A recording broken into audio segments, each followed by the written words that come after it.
एक और बड़ी खबर इसी बीच हनुमान चालीसा विवाद पर राउत का बयान आया। लोगों को गुमराह ना करे देवेंद्र फडणवीस, ये संजय राउत ने कहा है।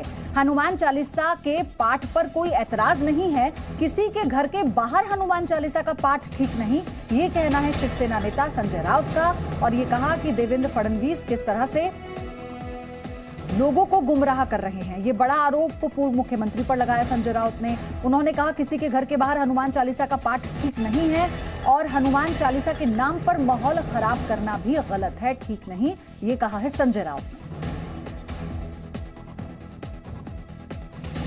देवेंद्र फडणवीस पर निशाना साधते हुए संजय राउत ने कहा कि लोगों को गुमराह किया जा रहा है। चालीसा जरूर पढ़िए, आपका मन, हम भी कहेंगे कि हनुमान चालीसा जरूर पढ़िए। आपका मन अशांत है तो आप अपने अपने घर में मंदिर में जाकर पढ़िए। दूसरे के घर में घुसकर अगर आप माहौल खराब करोगे हनुमान चालीसा के नाम पर तो आपके ऊपर गुनाह दाखिल होगा। इसी बीच अजान हनुमान चालीसा विवाद पर एक और बड़ी अपडेट। बीजेपी नेता अमित मालवीय ने बयान दिया है।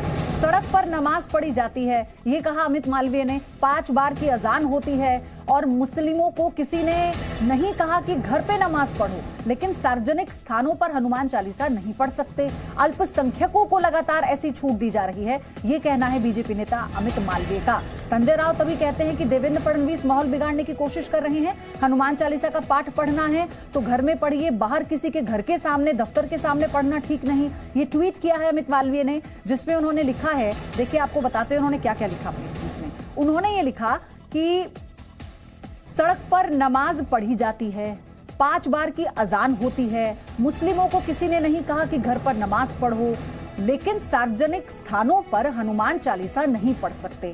अल्पसंख्यकों को लगातार ऐसी छूट दी जा रही है। तो ये एक बड़ा आरोप लगाते हुए अमित मालवीय ने निशाना साधा है दरअसल सीधे तौर पर शिवसेना पर, जिसमें वो ये कहते हैं कि शिवसेना ने जैसे धमकी दी, उद्धव ठाकरे लगातार धमकी भरे अंदाज में बोल रहे हैं। अब संजय राउत देवेंद्र फडणवीस को ये कह रहे हैं कि वो गुमराह कर रहे हैं लोगों को, तो अब अमित मालवीय की तरफ से भी एक करारा जवाब दिया गया और ये बड़ा स्टेटमेंट उनकी तरफ से ये कहा गया कि सड़क पर नमाज पढ़ी जाती है, 5 बार अजान होती है, मुस्लिमों को कोई नहीं कहता कि घर पर नमाज आप पढ़ो, लेकिन सार्वजनिक स्थानों पर हनुमान चालीसा पढ़ने नहीं दी जा रही। अल्पसंख्यकों को लगातार ऐसी छूट दी जा रही है, लेकिन अगर कोई हिंदू हनुमान चालीसा का पाठ करता है तो उसके खिलाफ कार्रवाई की जाती है, उसे जेल भेज दिया जाता है।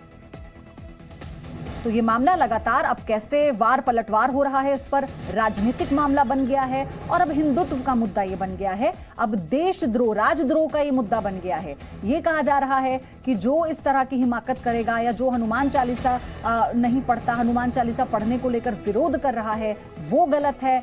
एक तरफ ये कहा जा रहा है कि आप सार्वजनिक स्थानों पर हनुमान चालीसा का पाठ कर रहे हैं, वो गलत है, करना है तो घर में कीजिए। लेकिन बीजेपी का अपना तर्क, अमित मालवीय बीजेपी नेता जो ये कहते हैं कि 5 बार नमाज पढ़ी जाती है और अजान होती है दिन में 5 बार, तो अल्पसंख्यकों को यानी मुस्लिमों को तो कोई नहीं कहता कि घर पर बैठकर आप नमाज पढ़िए, जो वो करते हैं उन्हें करने दिया जाता है। तो ये मामला कैसे और इन बयानों से गर्माता जा रहा है। फोन पर अमित मालवीय जुड़ गए हैं मेरे साथ। Amit Malviya, very good morning to you. आपका ट्वीट इस वक्त सामने है, जो कहा वो दर्शकों को हम बता रहे हैं। मैं आपके मुंह से ये जानना चाहती हूं, आपने जो ये बात कही है, आपने जो अभी ट्वीट किया है, आपको नहीं लगता कि इससे विवाद और बढ़ेगा? विवाद तो तब खड़ा हो गया जब महाराष्ट्र के मुख्यमंत्री ने हनुमान चालीसा पढ़ने की इच्छा व्यक्त करने वाली सांसद और उनके विधायक पति को जेल में बंद कर दिया और उनके ऊपर देशद्रोह का मुकदमा लगा दिया। क्या इस देश में हनुमान चालीसा पढ़ना देशद्रोह है? और दशकों से मुसलमान सड़कों पे उतरकर हर शुक्रवार को नमाज पढ़ते हैं, दिन में 5 बार अजान बजती है, तब किसी को तकलीफ नहीं हुई, तब किसी ने मुसलमानों को नहीं बोला कि घर के अंदर जाके पूजा अर्चना करो। लेकिन हिंदुओं को घर के अंदर दबका के बिठा दिया जाए, ये हमारे देश की सेक्युलरिज्म है और ये महाराष्ट्र सरकार की सेक्युलरिज्म है। वहां के नेताओं का सेक्युलरिज्म का जो चोला है वो आज सबके सामने उतर गया है। अमित मालवीय, बॉम्बे हाई कोर्ट ने जो अपील थी उसे खारिज कर दिया जमानत को लेकर। उनका अपना तर्क था राणा दंपति के लिए कि किसी भी तरह से सार्वजनिक जगह पर आप बैठकर हनुमान चालीसा का पाठ करेंगे, माहौल खराब करेंगे, ये एक इंटेंशन के साथ किया जा रहा है। तो इस पर आप क्या तर्क देंगे, क्योंकि जो अब तक नहीं हुआ वो अब किया जा रहा है और उसके पीछे के क्या इंटेंशंस हो सकते हैं? आपने जो सवाल पूछा मुझे वो बिल्कुल वाजिब सवाल है, लेकिन ये सवाल आपको उन जज साहब से पूछना चाहिए जिन्होंने ये निर्णय दिया है, क्योंकि नमाज पे जो नियम कानून लागू होते हैं वही नियम कानून हनुमान चालीसा पे भी लागू होने चाहिए। और राणा दंपति सड़क पे तो नहीं आए थे, उन्होंने तो सिर्फ ऐसा कहा था कि हम हनुमान चालीसा उनके घर के सामने बैठकर पढ़ना चाहते हैं। अगर आपको उससे आपत्ति थी तो आप 144 लगा देते, वहां लोगों को आने नहीं देते। राणा दंपति तो अपने घर से निकला ही नहीं, लेकिन आपने फिर भी उनको जेल में डाला, आपने उन पर देशद्रोह का मुकदमा डाला, क्योंकि आपकी तकलीफ राणा दंपति नहीं है, आपकी तकलीफ हनुमान चालीसा है।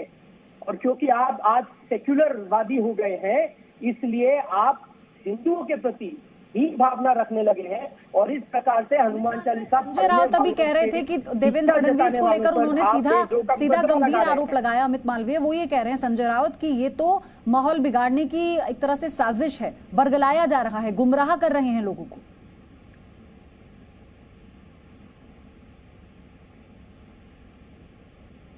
अमित मालवीय, आवाज मिल पा रही है आपको मेरी?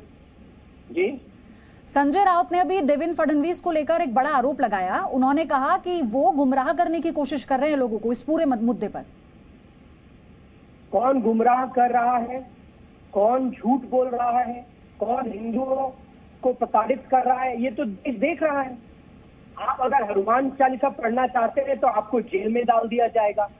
आप अगर नमाज पढ़ना चाहते हैं और अजान दिन में 5 बार लगाना चाहते हैं तो आपके अधिकारी ये कानून जारी कर देते हैं कि अजान से 15 मिनट पहले और 15 मिनट बाद कोई सी और धर्म का मंत्रोच्चारण नहीं होगा।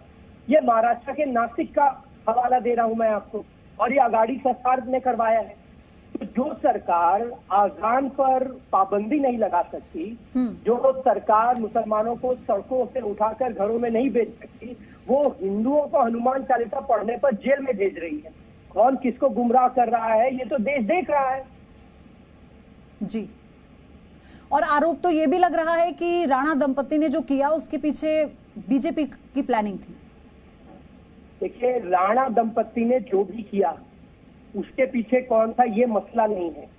मसला ये है कि राणा दंपति हनुमान चालीसा का पाठ करना चाहते थे और आपने उनके ऊपर देशद्रोह का मुकदमा लगा दिया, आपने उनको जेल में बंद कर दिया। क्यों? क्योंकि आपको हनुमान चालीसा से आपत्ति है, आपको हनुमान चालीसा से डर लगता है। ठीक है, आपको नमाज पढ़ने वालों का वोट चाहिए जी। ये सरल इसका इंटरप्रिटेशन है।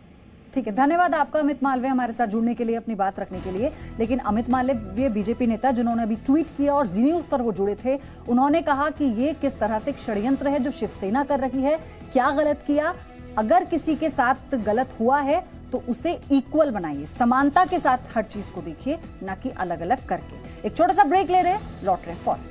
Presenting B News app available on Google Play and App Store. Download it now.